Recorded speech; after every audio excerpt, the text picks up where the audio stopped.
And you're here for sentencing. It was originally charged as domestic violence, second offense, 3 counts, and disturbing the peace. Prosecutor dismissed all the domestic violence charges, and the matter was set for sentencing today on a disturbing the peace charge. I wanted to read the police reports and get victim input. There's actually a complainant, Shonda Alberry. Is that you? And I did read the police report, and it disturbed my peace. This happened on Michigan Avenue in the neighborhood I grew up in when I was a kid, a couple hundred yards from where I grew up, and disturbed the neighbors, and you were just out of control. According to the report, you were mad that your wife sold a car and got some money to support her and her kids, and you came over like a bull in a china shop once again and wanted the money, or some of it. That spilled out into the street, and you're yelling at her and knocking her down, and the neighbor lady said this happens all the time. When a judge starts off by telling you this happened on the same street he grew up on, that's not just law speaking, that's personal. He's not just judging the case. He's judging the impact on a place he calls home. And that sets the tone right away. This wasn't just a disturbing the peace. It disturbed the judge himself. Ms. Ives, what would you like me to know? Well, Your Honor, my client works at Applebee's. They have 4 children together. I think my client, based on the events that happened here, he believes that most likely him and his wife are probably going to have to file for divorce. He kind of has a different outlook on the way this went down. I mean, he went over there to get proceeds from a truck that was stolen, and that created, sold. An argument ensued over the money that was supposed to be there. Clearly, I think that he would indicate that he tries to just walk away from incidents with his wife. I mean, he knows that there's just got to be a better way to get through. And a co-parent, they have 4 children together. He's got custody of one of the children. My 19-year-old stays with me. And then the other are with their mom. But where are you staying, William? Yeah, we talked about that before, just down the road from me. Yeah.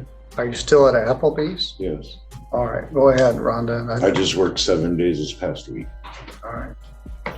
Go ahead. I think that's it, Your Honor. I mean, I think that, he wishes that. I think that there wasn't these tumultuous issues between him and his wife, and they could work everything out.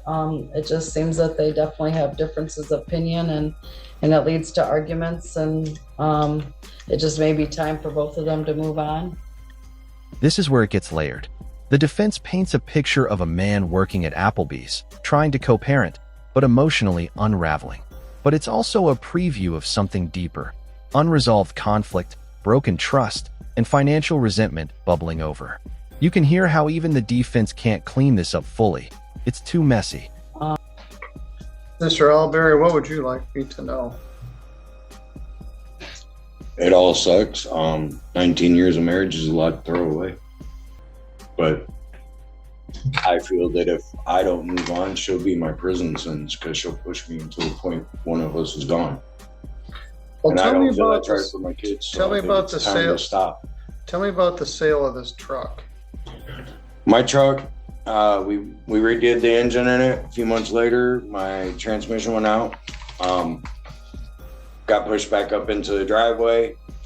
The agreement was on 2 cars that were sold that we were supposed to split it because we both helped pay for them.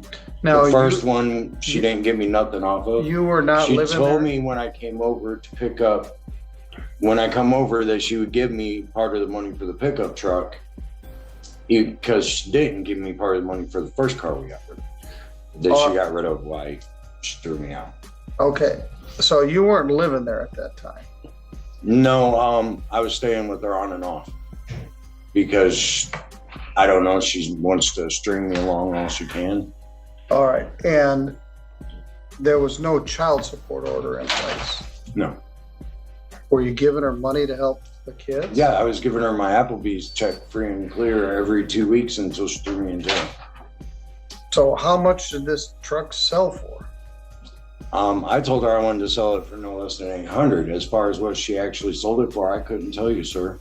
So you're having a fit over $400 or less. Plus,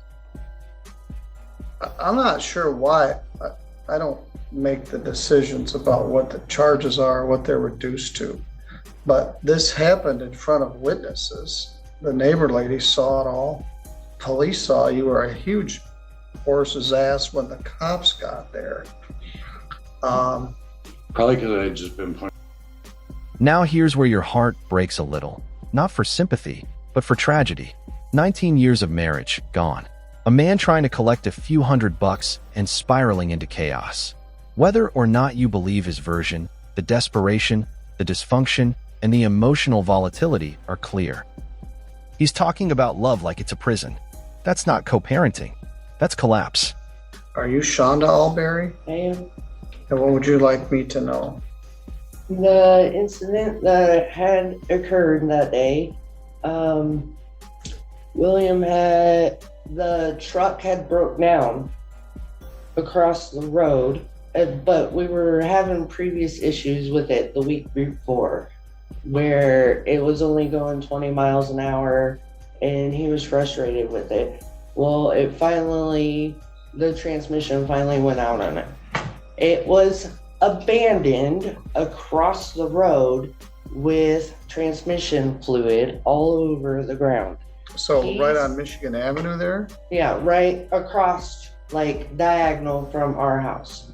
He sent me a message. On the street or in a parking lot? On the street. Okay. He had sent me a message. Sorry, I can't be the man that you want me to be, and I'm done. I am moving to Colorado. The truck is on the side of the road. Therefore, I had to take the truck and get it back to the house so it wouldn't get impounded. And the agreement was I did sell the truck for $800. He was giving me half of his Applebee's check, which was only a couple $100 every 2 weeks to help with the kids.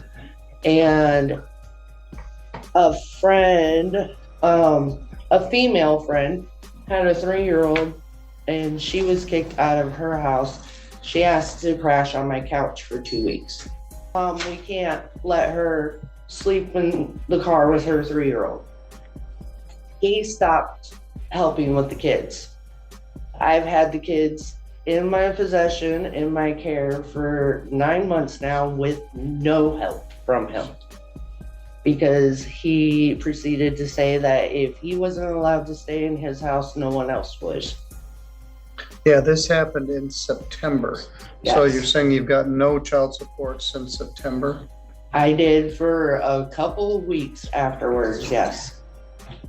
But when I decided to help a friend out that we both knew of, he stopped it. His Applebee's check was going into a joint account, and I gave him half of it every time it hit the account. The $400 for the truck I used to pay his rent, because he then stopped helping with the kids. Need to know. And the argument that day that did expire, I did tell him that I had the money, but it was in the bank, and that was not good enough for him. So he proceeded to say, okay, you're not going to give me my money, so I'm going to take $400 worth out of the house.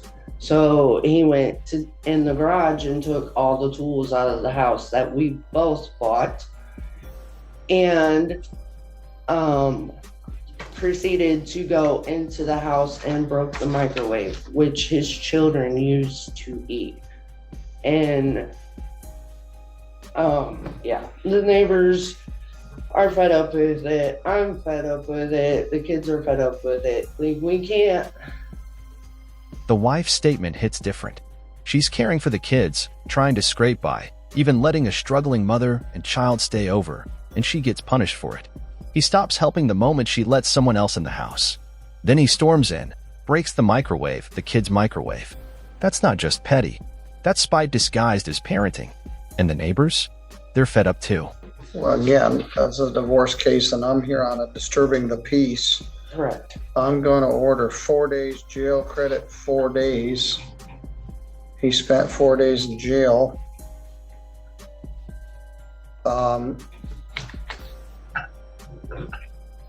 A $75 crime victims' rights fee, $50 state minimum fee, and a $150 attorney fee.